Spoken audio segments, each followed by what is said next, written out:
Hello, I'm Robert Nelson, and I am here to talk to you about something that I feel really passionate about, and that's protesting, and more specifically, the protesting against American soldiers. I believe that everyone has the right to freedom of speech, and you have the right to protest against something that you don't agree with.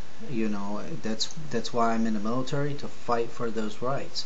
But what I don't agree with, and that I think that people tend to uh, go the wrong direction in, is protesting against military members. You shouldn't be out there, say, calling your military member a baby killer and stuff like that. Too many people tend to blame the military for a war that they don't agree with, instead of going to their government or their president and protesting them. They're the ones who make the decisions for wars, not the military members. We took an oath to defend our country against all enemies, foreign and domestic. We're not the ones, who are saying, we're making a decision to go to war or anything like that. We are doing our jobs, and we're doing what we are told by our commander-in-chief. I fully support, let me make it clear, I fully support protesting. That is your right. But what I don't believe is you should be out walking around on the street, and when you see someone in uniform, calling them a baby killer. How do you know they're a baby killer? Do you have proof that they have been to a war and actually killed babies? No, you do not. You're taking a generalization based on a Vietnam War era slang and things that happened during then, when war was very unpopular, and you're applying it to your own belief that we shouldn't be in a war now that you may not believe in. If you don't like something, and it doesn't matter if it's war, or anything. If you don't like it, you don't agree with it, you have several options. Write your congressman. Go to your local television. Set up protests outside of your local government offices. But don't start, standing out there and start throwing slangs and verbal harassment at your military members, when all they're doing is what they're told to do.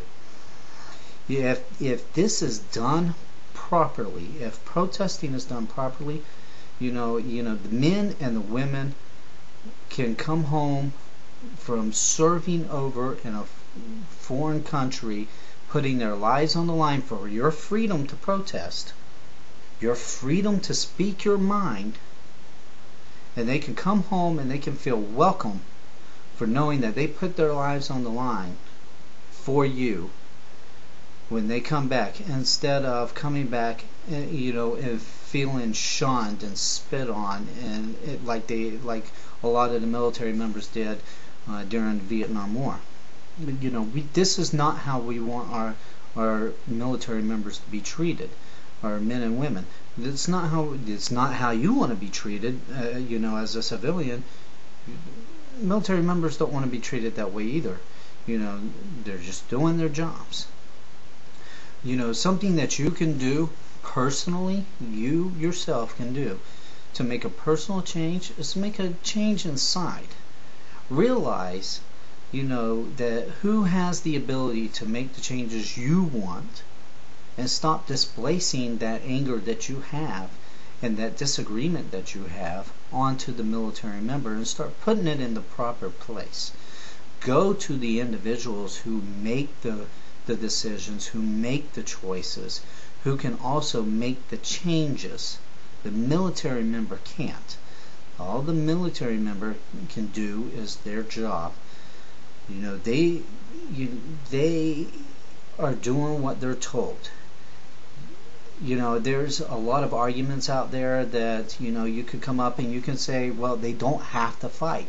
They can say, I'll go to jail first. Well, would you really risk putting your entire family, say your 6-month-old baby, your 12-year-old child, your wife, out on the street and serve, say, maybe a life sentence in jail for disobeying a lawful order from your commander-in-chief just because you disagreed with the war? Especially when you took an oath, you raised your hand and you said, I would obey the orders of the President of the United States and the officers appointed over me. You took that oath. You joined the military. It doesn't matter what your reasons for joining the military.